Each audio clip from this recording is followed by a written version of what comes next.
Hello viewers, welcome to Tips Mathematics 23. So 99 days study பண்ணல. இன்றைக்கி வந்து பார்த்திங்கன்னா டே 6ல் வந்து நம்ம இருக்கோம்.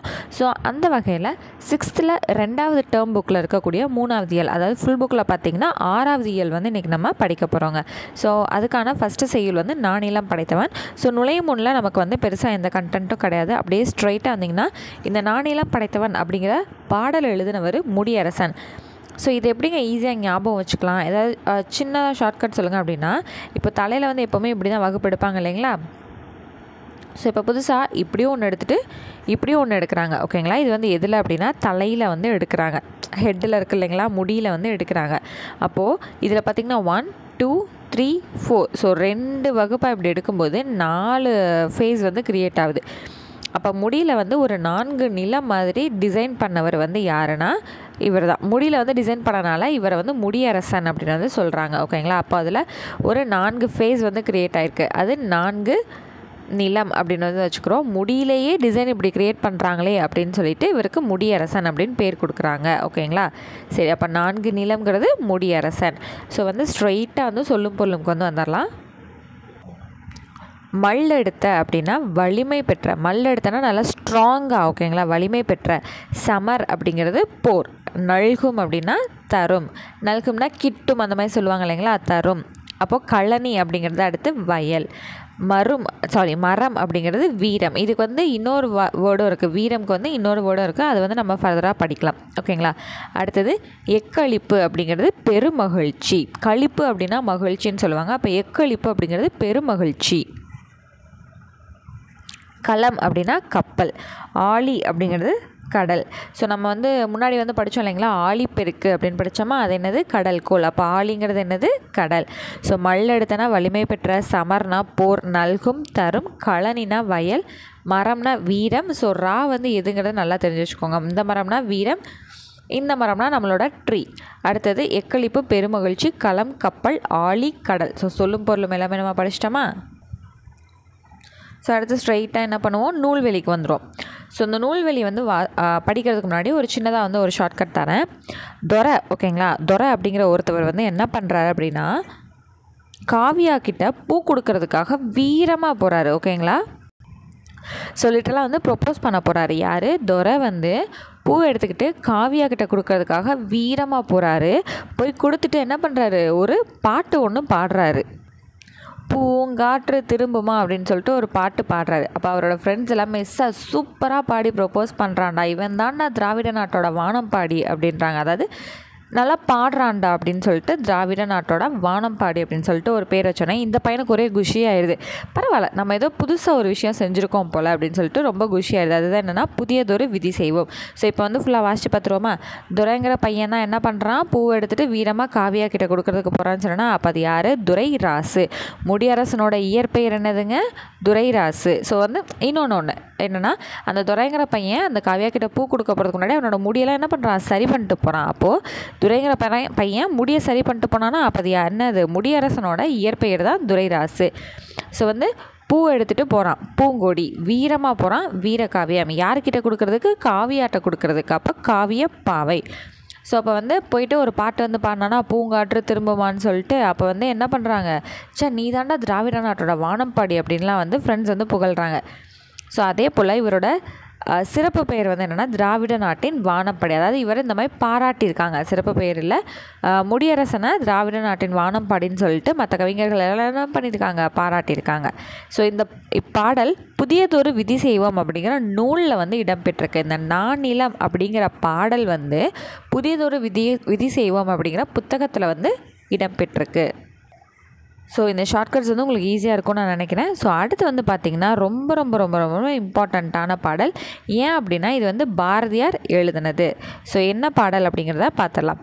வெள்ளி பனிமலையின் மீது உலாவுவோம், அடி மேலை கடல் முழுதும் கப்பல் விடுவோம், கங்கை நதிப்புறத்து கோதுமை பண்டம், காவிரி வெற்றிலைக்கு மாறுகொள்ளுவோம், சிங்க மராட்டியர்தம் கவிதை கொண்டு சேர்த்து தந்தங்கள் பரிசளிப்போம். ஸோ இது வந்து ஒன்றுமே இல்லைங்க, பண்டமாற்று முறை இருக்குது இல்லைங்களா, ஸோ அதை தான் வந்து இது பண்ணியிருக்காரு. ஸோ இதோட மொத்த பாடல், இந்த பாடலோட மொத்த லெசன் வந்து நமக்கு எங்கே இருக்குன்னா பழைய சமச்சீர் புக்கில் வந்து இருக்கும். ஓகேங்களா? ஸோ அங்கே வந்து இன்னும் நம்ம தெளிவாக படிப்போம். ஸோ இங்கே நீங்கள் என்ன தெரிஞ்சுக்கணுன்னா, இங்கே இருக்கக்கூடிய அத்தனை லைனையும் கருத்து மட்டும் தெரிஞ்சு வச்சுக்கோங்க. ஓகேங்களா? ஸோ இது வந்து விஷயமே என்னென்னா பண்டமாற்று முறையை வந்து மீன் பண்ணுற மாதிரி தான் இருக்கும். ஓகேங்களா? ஸோ அவ்வளோதான். கங்கை, காவிரி, மராட்டியம், சேரர் தந்தம். ஓகேங்களா? ஸோ இதை வந்து வாசிக்கும் போதே வந்து உங்களுக்கு தெரிஞ்சிருக்கும். இது எழுதினவர் வந்து பாரதியார்ங்கிறத தெரிஞ்சுக்கணும். ஸோ அடுத்தது, போர்க்களத்தில் வெளிப்படும் குணம். போர்க்களத்தில் எப்படிங்க இருப்பாங்க? சந்தோஷமாகவா இருப்பாங்க? கிடையாது, ரொம்ப வீரமாக வந்து செயல்படுவாங்க. அடுத்தது, கல்லெடுத்து. கல்லெடுத்துங்கிறத ஆல்ரெடி நம்ம வந்து பார்த்தோம் எப்படி பிரிக்கணும்னு. கல் கூட்டல் இல் கூட்டல் எடுத்து அப்படின்னு சொல்லிட்டு பிரிக்கணும் அப்படின்னு சொல்லி நம்ம ஏற்கனவே ஒரு புக் பேக்கில் வந்து படித்தோம் இல்லைங்களா, மொழித்திறன் பயிற்சியில். அடுத்து என்னாச்சு, இந்த இல் அப்படிங்கிறது வந்து கெட்டொழிஞ்சிட்டு கல் கூட்டல் எடுத்து அப்படிங்கிறது மட்டும் லாஸ்ட்டில் நமக்கு வரும். ஓகேங்களா? அப்போ அதுதான் என்னது, கல் கூட்டல் எடுத்து. ஸோ அந்த ஸ்டெப்லேருந்து இந்த ஸ்டெப் வந்ததுக்கப்புறம் தான் கல் எடுத்து அப்படின்னு சொல்லிட்டு நம்மளால் சேர்க்க முடியும். ஓகேங்களா? அடுத்தது, நானிலம்ங்கிறது 4 கூட்டல் நிலம். அடுத்து, நாடு கூட்டல் என்றனா நாடென்ற. அடுத்து, களம் கூட்டல் ஏரி வந்து களமேரி. அவ்வளோதான், முடிஞ்சிருச்சு.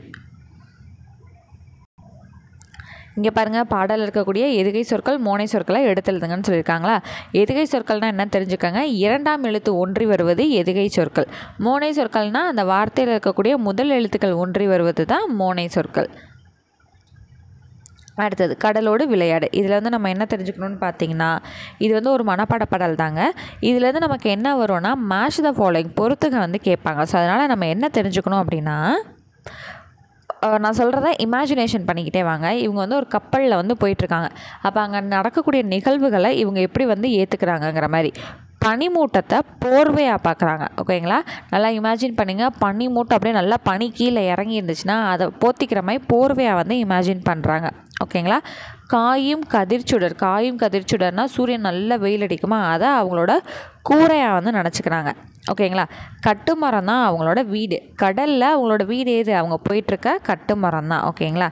சரி, அடுத்தது, பிடிக்கும் மீன்கள் தான் அவங்களோட பொருள். கரெக்டு. அந்த கடலுக்குள்ளே போயிட்டு அவங்க எதை எடுக்கிறாங்களோ அதுதான் என்னது, அவங்களோட பொருள். அடுத்தது, நிலவை வந்து என்ன சொல்கிறாங்க, கண்ணாடி. முழு நிலவை கண்ணாடி அப்படின்னு சொல்கிறாங்க. அடுத்தது, மூச்சடக்கும் நீச்சல் வந்து யோகம்னு சொல்கிறாங்க. அடுத்தது, தொழும் தலைவன் பேர் வானம். அங்கே வந்து வானம் தான் அவங்களுக்கான ஒரு தலைவன். ஓகேங்களா? ஸோ அவ்வளோதான், முடிஞ்சிருச்சு. ஸோ என்னென்ன பார்த்தோம். ஸோ மேலே கொஞ்சம் இருக்குங்க, நான் உங்களுக்கு மெமரி சாங்கில் இருக்க மட்டும்தான் நான் சொன்னேன். ஓகேங்களா? ஸோ வெள்ளி தான் அவங்களுக்கான விளக்கு. கடல் தான் அவங்களுக்கான பள்ளிக்கூடம். அடுத்தது, அங்கே இருக்கக்கூடிய அலை தான் வந்து என்னது, அவங்களோட தோழன். மேகம் வந்து அவங்களுக்கான குடை. மணல் வந்து என்னது, பஞ்சு மெத்தை. அடுத்தது, இடி இடிக்குது இல்லைங்களா, அதுதான் அவங்களுக்கான காணும் கூத்து. காணும் கூத்துனா ஒன்றுமே இல்லை, இப்போ டிவியில் வந்து ப்ரோக்ராம்ஸ் பார்க்குற மாதிரி அவங்களுக்கு என்னது, இடி இடிக்கக்கூடியதான் அவங்களுக்கான காணும் கூத்தாக இருக்குது. அடுத்ததான் என்னது, புயல்ங்கிறது ஊஞ்சல். புயல் நல்லா காற்றடிக்குமா, அது வந்து ஊஞ்சலாக வந்து இமேஜின் பண்ணிக்கிறாங்க. பனிமூட்டம் வந்து போர்வை. காயும் கதிர்ச்சுடர் வந்து கூரை. கட்டுமரம் தான் அவங்களோட வீடு. பிடிக்கும் மீன்கள் தான் அவங்களோட பொருட்கள். அடுத்து என்னது, முழு நிலவை வந்து கண்ணாடின்னு சொல்கிறாங்க. மூச்சடைக்கும் நீச்சல் வந்து யோகம்னு சொல்கிறாங்க. வானம் தான் அவங்களோட தொழும் தலைவன் வந்து சொல்கிறாங்க இல்லைங்களா. ஸோ அவ்வளோதான், முடிஞ்சிருச்சு. ஸோ இதெல்லாம் ஜஸ்ட் வந்து ஓரளவுக்கு ரீட் பண்ணிகிட்டே இருக்க ரிவைஸ் பண்ண உங்களுக்கே வந்து மனப்படமாயிடும். இது வந்து பார்த்திங்கன்னா வேலை செய்யாமல் இருக்கும்போது களைப்பு தெரியாமல் இருக்கிறதுக்காக பாடக்கூடிய ஒரு வாய்மொழி பாடல். ஓகேங்களா? அதை பற்றி பின்னாடி வந்து நம்ம பார்ப்போம். ஸோ சொல்லும் பொருளும் வந்து பார்த்திங்கன்னா, கதிர்ச்சுடர் அப்படின்னா கதிரவனின் ஒளி. மின்னல் வரினா மின்னல் கோடு. அரிச்சுவடினா அகர வரிசை எழுத்துக்கள். ஓகேங்களா? சரி, அடுத்து ஸ்ட்ரெயிட்டாக அப்படியே வந்திங்கன்னா ஒரு முக்கியமான ஒரு பாக்ஸ் வந்து இருக்குது. இது வந்து எங்கே, கடலில் நடக்குதா. அப்போ இதோட நிலம் என்னது, கடலும் கடல் சார்ந்த இடமும். அப்போ அங்கே இருக்கக்கூடிய மக்களை வந்து எப்படி சொல்லுவாங்கன்னா, பரதவர் பரத்தியர் அப்படின்னு வந்து சொல்லுவாங்க. ஓகேங்களா? அப்போ கடலில் இருக்கவங்களுக்கான தொழில் என்னவாக இருக்கும், கடலோர பகுதிகளில் இருக்கவங்களுக்கான தொழில் வந்து மீன் பிடித்தல், உப்பு விளைவித்தல். அவங்களுக்கான பூ வந்து தாளம்பூ. ஸோ தாளம் போட்டுகிட்டே கடலுக்கு வந்து போயிட்டு வந்தாங்களா, ஸோ தாளம்பூ. ஓகேங்களா? அடுத்தது, உழைக்கும் மக்கள் தம் களைப்பை மறக்க உற்சாகத்துடன் பாடும் பாடலே நாட்டுப்புற பாடலாகும். காதால் கேட்டு வாய்மொழியாகவே வழங்கப்பட்டு வருவதால் இதனை வாய்மொழி இலக்கியம். இப்போ நீங்கள் பாடுறீங்க அப்படின்னா அதை கேட்டு நான் பாடுவேன், ஆனால் எழுத்தாக வந்து அங்கே நம்ம எழுதி வச்சுருக்க மாட்டோம். பாடுறதை கேட்டு கேட்டு பாடுறனால அது வந்து வாய்மொழி இலக்கியமாக ஆகிடுது. ஸோ இது வந்து ஆல்ரெடி லாஸ்ட் இயரில் நம்ம படித்தோம் இல்லைங்களா, 4வது இயரில் வாய்மொழி இலக்கியமில் தாளாட்டுங்கிறதுல தாள் கூட்டல் ஆட்டு, தாள்னா என்னென்னு படித்தோம், நாக்கு அப்படின்னு படித்தோமா, அதை வந்து இங்கே ரீகால் பண்ணிக்கணும். சரி, அடுத்தது வந்து பார்த்திங்கன்னா இந்த பாடல் சு. சக்திவேலு அப்படிங்கிறவர் தொகுத்த நாட்டுப்புற இயல் ஆய்வு அப்படிங்கிற ஒரு புக்கிலேருந்து எடுக்கப்பட்ட பாடல் தான் இந்த பாடல். ஸோ அவ்வளோதாங்க. அப்படியே ஸ்ட்ரெயிட்டாக இங்கே வந்தீங்கன்னா கதிர் சுடர் அப்படிங்கிறது எப்படி பிரிக்கலாம், கதிர் கூட்டல் சுடர் அப்படின்னு வந்து பிரிக்கலாம். அடுத்து மூச்சடக்கி அப்படிங்கிறது எப்படி பிரிக்கலாம், மூச்சு கூட்டல் அடக்கி, மூச்சு கூட்டல் அடக்கி. ஓகேங்களா. பெருமை கூட்டல் வானம் அப்படிங்கிறது என்னாகும், மை கேன்சல் ஆகிட்டு பெருவானம் அப்படிங்கிறது வந்து நமக்கு வரும், பெருவானம். அடுத்தது அடிக்கும் கூட்டல் அலைங்கிறது வந்து அடிக்கும் அலை. So option A. அந்த எப்படிங்க ஆப்ஷன் ஏ வந்து வரும், இது வராதா அப்படின்னு வந்து கேட்டிங்கன்னா, அந்த இம் இருக்கு இல்லையா, இம்மு குட்டல் ஆ அப்படிங்கிறது நமக்கு மாவா மாறிடும். இங்கே இருக்க இம்மும் ஆவும் சேர்ந்து மாவா மாறும். அடிக்கும் அலை அப்படிங்கிறது தான் நமக்கு வரும். சரிங்களா. அடிக்கும் அலை அப்படின்னு சொல்லி தனித்தனியாக பிரித்து மார்க் பண்ணிடக்கூடாது. இந்த ஆப்ஷன் ஏ தான் வந்து நமக்கு சரியானது. பார்த்திங்களா. அடுத்ததை மேட்ச் கேட்டிருக்காங்களா. விடிவெள்ளிங்கிறது நமக்கான விளக்கு, மணல்ங்கிறது பஞ்சு மெத்தை, புயல் அப்படிங்கிறது ஊஞ்சல், பனிமூட்டம்ங்கிறது போர்வை. ஓகேங்களா. ஸோ அடுத்தது வளரும் வணிகம். ஸோ பண்டமாற்று முறைங்கிறது என்னென்ன, ஸோ யாருக்கு பண்ணுவாங்க, யார்கிட்ட இருந்து வாங்குவாங்க, அதை பற்றி பழங்கால நூல்களில் என்ன குறிப்பிட்டிருக்காங்க, இதை தான் நம்ம வந்து இந்த லெசனில் தெரிஞ்சுக்க போகிறோம். நம்ம வந்து ஒரு கடைக்கு போய் பொருள் வாங்க போகிறோம் இல்லைங்களா, அந்த கடையில் பொருட்களை விற்பனை செய்கிறவங்களுக்கு பேர் என்னது, வணிகர். அந்த பொருளை வாங்க போன நமக்கான பேர் என்னது, நுகர்வோர். அவ்வளோதாங்க. ஓகேங்களா. ஸோ முன்னாடி காலத்தில் நமக்கு தேவையானதை நமக்கு தேவையானதை வாங்குறதுக்காக மற்றவங்களுக்கு தேவையானதை கொடுக்கணும். இப்போ என் வீட்டில் பக்கத்தில் இருக்கவங்களுக்கு பால் தேவை, எனக்கு வந்து என்னென்னா அந்த பாலில் டீ போடுறதுக்காக டீ தூள் தேவை. இப்போ இருக்க காலத்துக்கு சொல்கிறேங்க, அப்போ இருக்க காலத்துக்கு சொல்லலை. ஓகேங்களா. அப்போ நான் என்ன பண்ணுறேன், என்கிட்ட இருக்க பால் போக மீத பால் எடுத்துகிட்டு அவங்களுக்கு கொடுத்துட்டு எனக்கு தேவையான அளவுக்கு டீ தூளை வந்து வாங்கிக்கிறேன். ஓகேங்களா.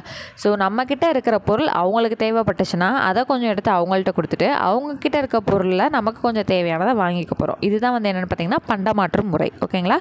ஸோ அதை பற்றி வந்து நம்மளுக்கு இங்கே சொல்லியிருக்காங்க, பண்டமாற்று வணிகம் அப்படின்னு சொல்லிட்டு. சரி, இப்போ நமக்கு எது ரொம்ப முக்கியம் அப்படின்னு வந்து பார்த்திங்கன்னா, இந்த பாக்ஸ் வந்து ரொம்ப ரொம்ப ரொம்ப ரொம்ப முக்கியமானது. ஓகேங்களா. ஸோ தன்னாடு விளைந்த வெண்ணெல் தந்து பிற நாட்டு உப்பின் கொள்ளை சாற்றி உமனார் போகலாம். ஸோ நம்ம நாட்டில் விளைஞ்ச நெல்லை கொடுத்துட்டு அங்கேருந்து வந்து என்ன பண்ணுறாங்க, உப்பு வாங்குறாங்க. ஏண்டா நெல்லை கொடுத்துட்டு உப்பு வாங்கணும், நமக்கு என்னடா இதாச்சு, நமக்கு தாண்டா நஷ்டமாயிருக்கு, நம்மக்கிட்டே நிறையா கடல் இருக்குது, உப்பு தயாரிச்சிருக்கலாமே, நெல்லை போய் கொடுக்குறீங்களேடா, நமக்கு நஷ்டம், நெல்லும் உப்பும் நஷ்டம் அப்படிங்கிற மாதிரி வந்து சொல்கிறது வந்து நற்றிணை. ஓகேங்களா. அதோட அர்த்தம் வந்து அது கிடையாதுங்க, ஷார்ட்கட் சொல்கிறேன். நெல்லை விளைய வைக்கிறதுக்கு எத்தனை ஒரு வருஷம் ஆகும், அப்போ வந்து ஒரு வருஷம் வந்து ஆகும் இல்லைங்களா. ஸோ அப்போ எவ்வளோ கஷ்டப்பட்டு நம்ம விளைய வைக்கிறோம், உப்புக்காக போய் நெல்லை கொடுத்துட்டேடா, அப்போ நமக்கு தான் நஷ்டம் அப்படின்னு வந்து சொல்லிக்கிறாங்க நற்றிணை. ஓகேங்களா. அடுத்தது வந்து பாலோடு வந்த கூழோடு பெயரும். ஸோ இது வந்து குறுந்தொகை. பாலுக்கு கூழ் சின்ன சின்ன பண்டமாற்றம் தான், அப்போ குறுகிய பண்டமாற்றம், அப்போ குறுந்தொகை. அவ்வளோதான். அடுத்தது பொண்ணோடு வந்த கரியோடு பெயரும். ஸோ வந்து தங்கத்தை கொண்டு போய் கொடுத்துட்டு கரியை வாங்கிட்டு வராங்க. சார் இவன் என்னடா இப்படி இருக்கான், தங்கத்தை கொடுத்துட்டு ஆஃப்டர் ஆல் ஒரு நேரம் சாப்பாட்டு கரியை வாங்கிட்டு வரானே அப்படின்னு சொல்லிட்டு மனசுக்குள்ளே திட்டுறாங்க. அது வந்து மனசு அப்படிங்கிறது அகநானூறு அப்படின்னு வந்து ஷார்ட்கட்டாக வச்சுக்கோங்க. ஓகேங்களா. தன்னாடு விளைந்த வெண்ணெல் அப்படின்னா நற்றிணை, பாலுக்கு கூழ் அப்படிங்கிறது குறுந்தொகை, பொண்ணை கொடுத்துட்டு கரியை வாங்கிட்டு வரானே அப்படிங்கிறது அகநானூறு. சரி, இப்போ அந்த சைடில் வந்து ஒரு விஷயம் தெரிஞ்சுக்கணுங்க. வணிகம் வந்து தரை வழியாகவும் செஞ்சாங்க, நீர் வழியாகவும் செஞ்சாங்க. இந்த தரை வழியாக போகும்போது எல்லாருமே வந்து ஒரு குரூப்பாக தான் வந்து போவாங்க. ஓகேங்களா. அவங்களுக்கு பேர் வந்து என்னென்னா வணிக சாத்து. ஓகேங்களா. அந்த வணிக சாத்துங்கிறது நமக்கு வந்து ஒரு தடவை ப்ரீவியஸ் இயர் கொஸ்டினில் வந்து கேட்டிருந்தாங்க, மார்க் பண்ணி வச்சுக்கோங்க. ஓகேங்களா. சரி, இப்போ வந்து வணிகம் செய்கிறதுக்காக வந்து நிறைய கடல் வழி பயணங்களை வந்து மேற்கொண்டாங்க இல்லைங்களா. அதில் நமக்கு ரொம்ப ஃபேமஸான துறைமுகங்கள் என்னென்னா பட்டினம், பாக்கம். ஸோ அந்த பட்டினம் பாக்கம் பற்றி எந்த இதில் வந்து ஸோ இந்த பட்டினப்பாக்கம்ங்கிறது தனி. ஓகேங்களா. ஸோ இப்போது தமிழ்நாட்டிலே தலை சிறந்த துறைமுகமாக வந்து இருந்தது பார்த்திங்கன்னா பூம்புகார். ஸோ பூம்புகார் பற்றி நம்மளே நிறைய ஸ்கூல் டைம்ஸில் வந்து படிச்சிருப்போம் இல்லைங்களா. ஸோ அடுத்தது வந்து நம்ம என்ன தெரிஞ்சுக்கணுன்னா ஸ்ட்ரைட்டாக அதெல்லாம் தேவையில்லை, நெக்ஸ்ட் பேஜுக்கு வந்து வந்துடலாம். இது வந்து ரொம்ப ரொம்ப ரொம்ப முக்கியங்க. நமக்கு வந்து ப்ரீவியஸ் கொஸ்டினில் வந்து கேட்டிருக்காங்க, சைனா பொருட்கள் வந்து நமக்கு கேட்டிருக்காங்க. ஓகேங்களா. ஸோ இப்போ என்னென்னா தமிழ்நாட்டில் இருந்து நம்ம என்னென்ன ஏற்றுமதி பண்ணிவிட்டோம் அப்படின்னு பார்த்திங்கன்னா தேக்கு, மயில் தொகை, அரிசி, சந்தனம், இஞ்சி, மிளகு இதெல்லாம் நம்மளோட நாட்டிலேருந்து நம்ம ஏற்றுமதி செஞ்சுருக்கோம். சைனாவிலேருந்து நம்ம என்னென்ன இறக்குமதி பண்ணியிருக்கோம்னா கண்ணாடி, கற்பூரம், பட்டு, இந்த 3மே வந்து ப்ரீவியஸ் கொஸ்டினில் வந்து கேட்டிருந்தாங்க. ஓகேங்களா. அதே போல் அரேபியாவிலேருந்து நம்ம என்ன இறக்குமதி செஞ்சுருக்கோம் அப்படின்னா குதிரைகள். நம்ம நாட்டிலேருந்து நம்ம அனுப்பிச்சது, அதாவது தமிழ்நாட்டில், நம்ம நாடுனா ஓவரால் இல்லை, நம்மளோட தமிழ்நாட்டிலேருந்து என்ன அனுப்பிச்சிருக்கோன்னா தேக்கு, மயில் தொகை, அரிசி, சந்தனம், இஞ்சி, மிளகு. ஓகேங்களா. சைனாலேருந்து பட்டு, கற்பூரம், கண்ணாடி. அரேபியாவிலேருந்து என்ன இறக்குமதி பண்ணியிருக்கோம்? குதிரைகள், அரேபிய குதிரைகள். ஓகேங்களா. அடுத்தது வணிகத்தை பற்றி திருக்குறளில் திருவள்ளுவர் என்ன சொல்லியிருக்காருன்னா வாணிகம் செய்வாருக்கு வாணிகம் பேணி பிறவும் தமப்போல் செய்யின். ஓகேங்களா. அடுத்தது இதே பட்டினப்பாலை அப்படிங்கிற நூலில் என்ன சொல்லியிருக்காங்கன்னா நடுவு நின்ற நன்னெஞ்சினோர். ஓகேங்களா. சரியாக இருக்குமா வணிகம்ங்கிறது வந்து எப்படி நடுவு நின்ற நன்னெஞ்சினோர், அவ்வளோ கரெக்டாக இருக்குமா. ஸோ வணிகத்தை பற்றி திருவள்ளுவர் திருக்குறளில் சொல்லியிருக்காங்க. பட்டினப்பாலையில் ஒரு கோட்ஸ் இருக்குது. ஸோ அடுத்து அதே போல் இன்னொன்று இருக்கும், அதே விஷயத்தை பற்றி மறுபடியும் திருக்குறளில் வேறு என்ன இருக்குன்னு பார்த்தீங்கன்னா சமன் செய்து சீர்தூக்கும் கோல் போல். ஓகேங்களா. சமன் செய்து சீர்தூக்கும் கோல் போல் அமைந்தொரு பால் கோடாமை சான்றோருக்கு அணி. அடுத்தது கொள்வதும் மிகை கொள்ளாது கொடுப்பதும் குறையாது. இது வந்து பட்டினப்பாலை. ஓகேங்களா. எடுக்கிறதும் அதிகமாக எடுத்துக்க மாட்டாங்க, கொடுக்கறதும் கம்மியாக கொடுத்துட மாட்டாங்க. இதெல்லாம் எதை பற்றி மீன் பண்ணுதுன்னா அப்புறம் தான் வணிகம் வந்து கரெக்டாக பர்ஃபெக்டாக நடக்குங்கிறத மீன் பண்ணுது. ஸோ இந்த பாடத்தில் நம்ம என்னென்ன பார்த்தோங்கிறத ஒரு தடவை ரீகால் பண்ணிடுவோமா. ரொம்ப முக்கியமானது நமக்கு என்னது, அந்த வணிகச்சாத்து அப்படிங்கிற வார்த்தை ரொம்ப முக்கியம். அடுத்து வந்து நெல்லுக்கு உப்பா, ஐயோ நஷ்டமே அப்படின்றது வந்து நற்றிணை. பாலுக்கு கூழ், சின்னது, அப்போ குறுந்தொகை. அடுத்தது வந்து தங்கத்தை கொடுத்து கறியை வாங்குறேனே, பொண்ணுக்கு கறியா அப்படின்னு மனசில் திட்டுறாங்க, அப்போது அகநானூறு. அவ்வளோதான். பட்டினப்பாக்கம்ங்கிறது வந்து துறைமுக நகரங்கள். ஸோ ரொம்ப ஃபேமஸான தமிழ்நாட்டோட துறைமுகம் வந்து பூம்புகார். அடுத்தது வந்து எங்கெங்க ஸ்ட்ரெயிட்டாக இங்கே வந்துடுவோமா. என்னென்ன ஏற்றுமதி பண்ணோம் என்னென்ன இறக்குமதி பண்ணோங்கிறதுக்கான டேட்டாஸ் இருக்குது. திருக்குறள் வந்து என்ன சொல்லுது அண்ட் பட்டினப்பாலை என்ன சொல்லுதுங்கிறது ரொம்ப முக்கியம். அதே திருக்குறளும் பட்டினப்பாலையும் இந்த வணிகத்தை பற்றி வேறு ஒன்றும் சொல்லியிருக்காங்க, கொள்வது மிகை கொள்ளாது கொடுப்பதும் குறையாது. இது வந்து ரொம்ப ரொம்ப ரொம்ப ரொம்ப முக்கியம். நடுவு நின்ற நன்னெஞ்சினோரும் முக்கியம். இந்த 2 திருக்குறளும் நமக்கு ரொம்ப முக்கியம். அவ்வளோதான். பார்த்தீங்களா. ரிவைஸ் பண்ணும்போது பாயிண்ட்ஸ் வந்து நமக்கு ரொம்ப கம்மியாக தான் இருக்குது. அடுத்தது வீட்டு பயன்பாட்டிற்காக பொருள்கள் வாங்குபவர் யார்? விற்கிறவங்க வணிகர், வாங்குறவங்க யார்? நுகர்வோர். ஆப்ஷன் ஏல இருக்கிறது நுகர்வோர். அடுத்து வணிகம் கூட்டல் சாத்துங்கிறது வணிகச்சாத்து, அந்த ஈச்சு வரணும் இல்லைங்களா, வணிகச்சாத்து. அவ்வளோதான். பண்டம் கூட்டல் மாற்று பண்ட மாற்று. பண்ட மாற்று எங்கே இருக்குது? இங்கே இருக்குது. ஆப்ஷன் ஏல வந்து இருக்குது நமக்கு. அவ்வளோதான். அடுத்தது மின்னணு அப்படிங்கிறது மின் கூட்டல் அணு. எங்கே இருக்குது? மின் கூட்டல் அணு. அடுத்து விரிவடைந்த, விரிவு கூட்டல் அடைந்த. அவ்வளோதாங்க. 1 மார்க்ஸ் முடிஞ்சிருச்சா.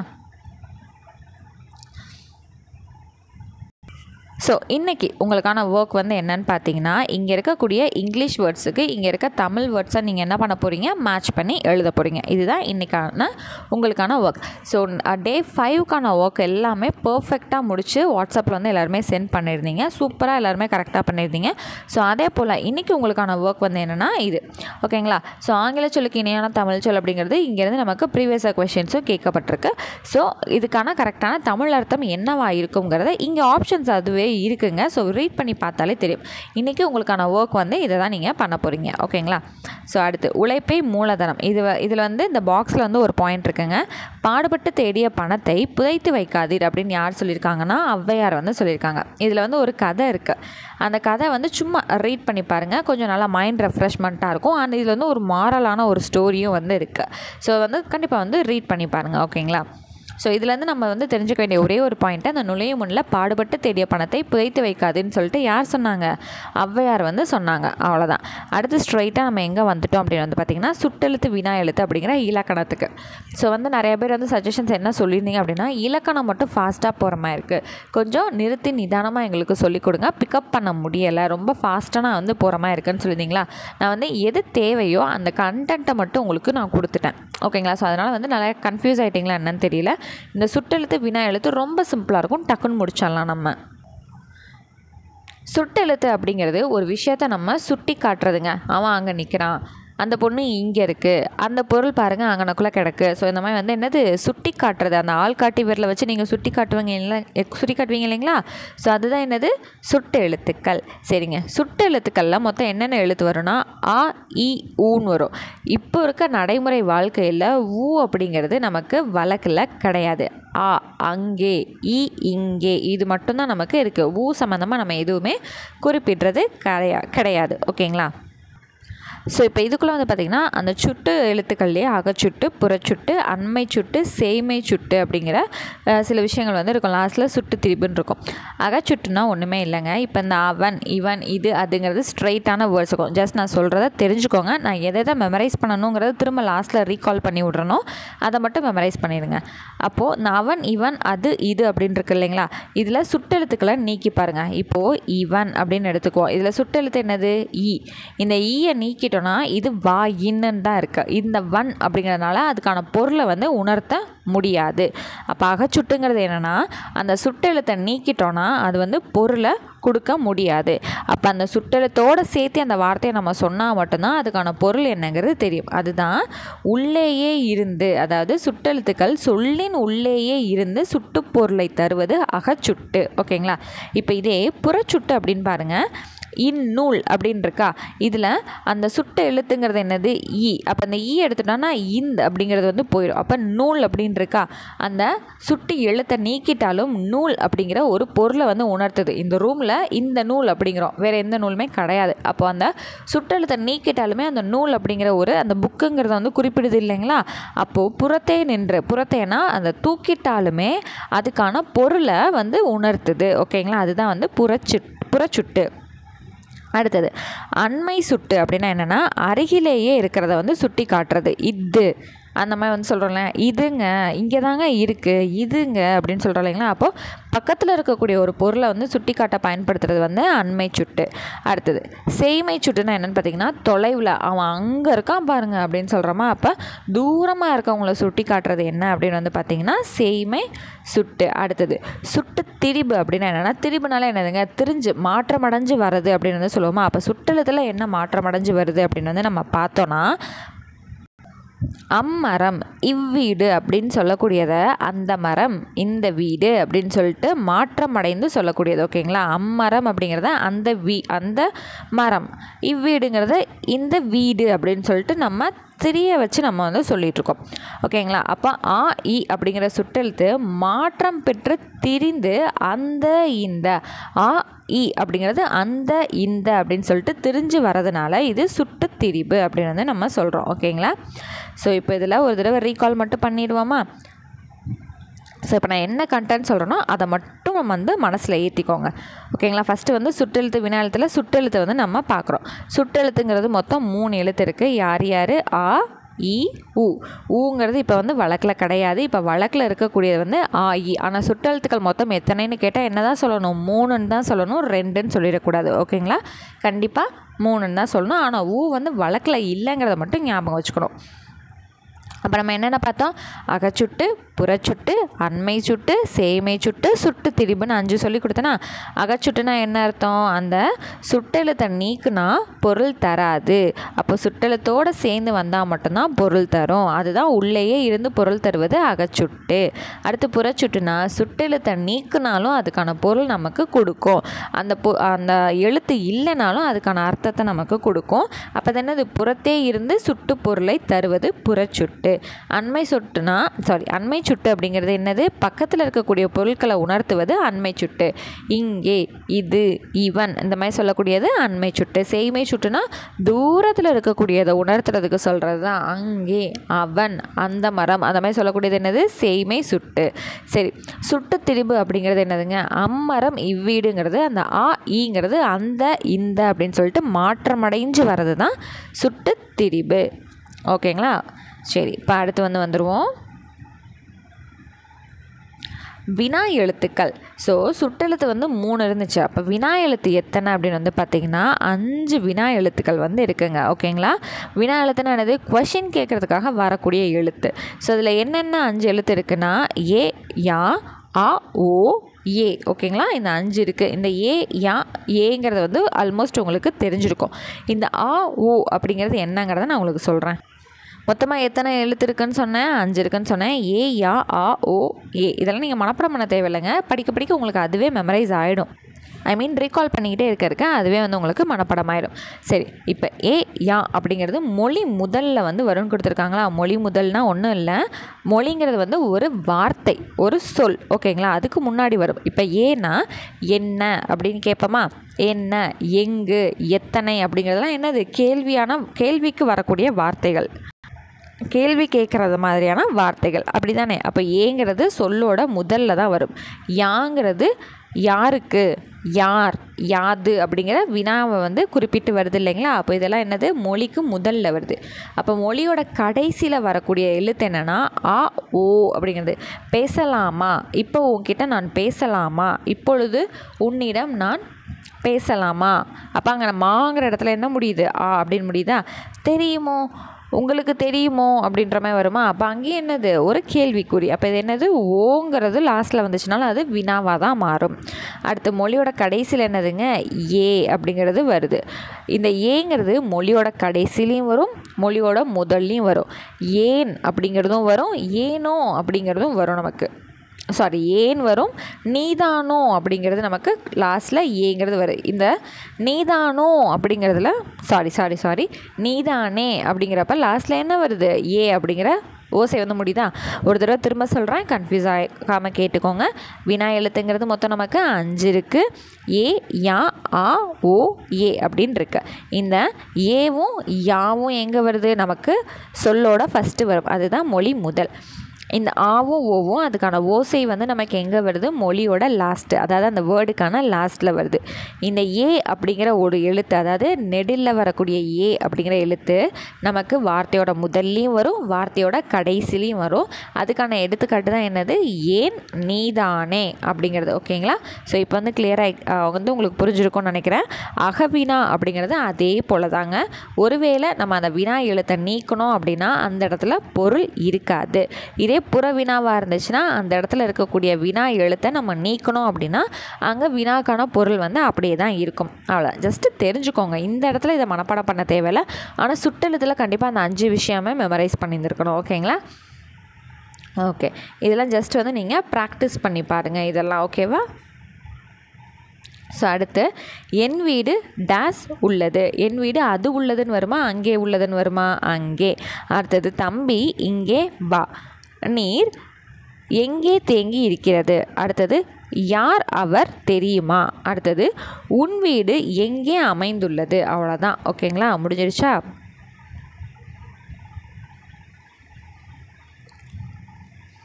ஸோ அடுத்து நம்ம அப்படியே வந்தோன்னா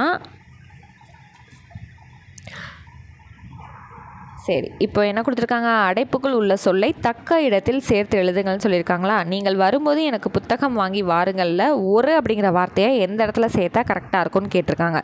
நீங்கள் வரும்போது எனக்கு ஒரு புத்தகம் வாங்கி வாருங்கள். ஸோ இந்த இடத்துல சேர்த்தா நமக்கு சரியாக இருக்கும். ஓகேங்களா? அடுத்தது நாம் உரங்கள் தயாரித்து உழவர்களுக்கு வழங்க வேண்டும். இயற்கைன்னு கொடுத்துருக்காங்களா? இது ஒரு ப்ரீவியஸ் கொஸ்டினுங்க, மார்க் பண்ணி வச்சுக்கோங்க. நாம் இயற்கை உரங்களை தயாரித்து உழவர்களுக்கு வழங்க வேண்டும். ஓகேங்களா? உரங்களுக்கு முன்னாடி போட்டால் சரியாக இருக்கும். அடுத்தது நான் சொன்ன வேலையை அக்கறையுடன் செய்திருக்கிறார்கள். நான் சொன்ன வேலையை மிகுந்த அக்கறையுடன் செய்திருக்கிறார்கள்னு வரணும். ஆக்சுவலாக இது 3மே பார்த்திங்கன்னா ப்ரீவியஸ் கொஸ்டின் தான். தமிழ் எலிஜிபிலிட்டி டெஸ்ட்டில் அடிக்கடி கேட்டிருக்காங்க.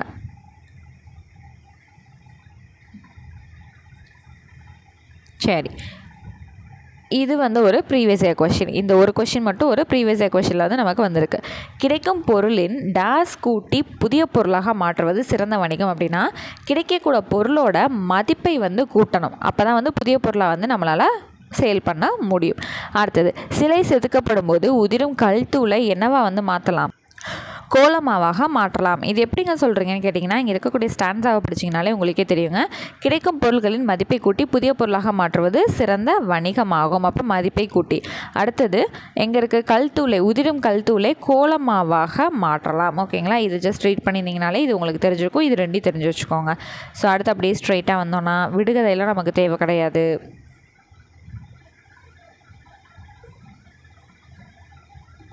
இங்கே பார்த்தீங்களா, அகரவரிசை படுத்துக்கங்கிறது நமக்கு ரொம்ப ரொம்ப முக்கியங்க. இதுக்கு முன்னாடி ப்ரீவியஸ் இயரில் வந்து அகரவரிசை இருந்தாலும் நல்லா ஒர்க் அவுட் பண்ணி வச்சுக்கோங்க. அகரவரிசைங்கிறது ஒன்றுமே கிடையாது. இந்த ஆனா ஆவணா இருக்குது இல்லைங்களா? ஸோ அதுபடி வந்து அகரவரிசை வந்து படுத்தணும். ஸோ இங்கே வந்து பார்த்தீங்கன்னா உயிர்மை எழுத்துக்கள் தான் வந்து ஆரம்பமாகுது இல்லையா? அப்போது ஃபஸ்ட்டு வரிசை வந்து கா வரிசை, காக்கா கீக்கி கூக்குன்னு இருக்குது இல்லைங்களா? ஸோ ஃபஸ்ட்டு அந்த வரிசை சம்மந்தமாக ஏதாவது இருந்துச்சுன்னா அரேஞ்ச் பண்ணிக்கணும். அடுத்து அதே போல் ங்கா, அடுத்து ஞா. ஸோ இந்த மாதிரி காங்கா சாங்கா, காங்கா சாங்கா, இந்த மாதிரி வரிசைகளை வச்சு ஃபஸ்ட்டு வந்து நம்ம ஆர்டர் பண்ணணும். இப்போ காவரிசை பொறுத்தளவு ஃபஸ்ட்டுங்க கோமேதகம் அப்படிங்கிறது இருக்குது இல்லையா? அப்போ காவரிசை முடிஞ்சிடுச்சிங்க. அடுத்து பார்த்திங்கன்னா தானா பாமா, அதில் வந்து நீளம் இருக்கா? இது 2 நான் வரிசையில். ஸோ நான் வரிசையில் நீளம் மட்டும்தான் இருக்குது. தா நா பா மா யா. ஸோ இது வந்து பார்ப்போம். நான் வந்து முடிச்சிட்டோமா? அடுத்து பா இருக்கான்னு பார்த்தீங்கன்னா பவளம் இருக்குது, புஷ்பராகம் வந்து இருக்குது. ஃபஸ்ட்டு நமக்கு பவளமில் பா வந்ததுக்கப்புறம் தான் நமக்கு புஷ்பராகம் பூ வந்து வரும் இல்லைங்களா? ஓகே, பா வந்து முடிச்சிட்டோம். அடுத்து மா இருக்கா? மாவில் என்னென்ன இருக்குது? மாணிக்கம் இருக்குது, முத்து இருக்குது, மரகதம் இருக்குது. ஸோ ஃபஸ்ட்டு வந்து மா வரிசையில் மா தான் வரும். அப்போ அடுத்து 5 வந்து இது. மாக்கடுத்து மா வருமா? அப்போ 6 மாணிக்கம். அடுத்தது முத்து வந்து 7. அடுத்தது பாருங்கள், வா வரிசைக்கான வைரம் வைடூரியம் வந்து இருக்கா? ஃபஸ்ட்டு வந்து 2மே வை தான் இருக்குது. அப்போ அந்த வையை விட்டுருங்க. அதுக்கப்புறம் பாருங்கள், கா கா சா ஞா டா. டா வரிசையில் தான் 2 வரும். ஓகேங்களா? இந்த 2 இருக்கா? அப்போ இதுதான் வந்து ஃபஸ்ட்டு வரக்கூடியது. இந்த டா வரிசைக்கு அப்புறம் தான் நமக்கு லாஸ்ட்டில் ரா வரிசை வரும். அப்போ இது 8. ஓகேங்களா? ஸோ அகரவரிசை புரியலை அப்படின்னா நம்மளோட சேனல்லே அகரவரிசைப்படி எழுதுகன்னு சொல்லிட்டு இலக்கணம் அப்படிங்கிற ப்ளேலிஸ்ட்லேயே வந்து ஒரு வீடியோ வந்து கொடுத்துருப்பேன். அதை எடுத்து பார்த்திங்கன்னா உங்களுக்கு ஈஸியாக புரியும். நிறைய எக்ஸாம்பிள்ஸும் வந்து இருக்கும். ஓகேங்களா? இதெல்லாம் ஜஸ்ட் வந்து பாருங்கள். இது என்னென்னா உங்களுக்கு இந்த லெசன்ஸை வந்து ரீகால் பண்ண கொடுக்கும். அடுத்து ஸ்ட்ரைட்டாக வந்தோன்னா நமக்கு முக்கியமான பகுதி கலைச்சொல் அறிவோம். பண்டம் அப்படின்னா கமோடிட்டி. அடுத்து பயணப்படகுகள் ஃபெரிஸ். பாரம்பரியம் ஹெரிட்டேஜ். நுகர்வோர் கன்சியூமர்.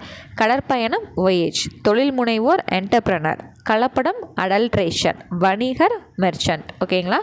ஸோ 6வது இயல் வந்து என்ன ஆயிடுச்சு? நமக்கு கம்ப்ளீட் ஆயிடுச்சு. ஸோ நாளைக்கு வந்து என்ன பார்ப்போம்? 3வது பருவத்தில் இருக்கக்கூடிய இயல் வந்து பார்க்க ஆரம்பிச்சிருவோம்.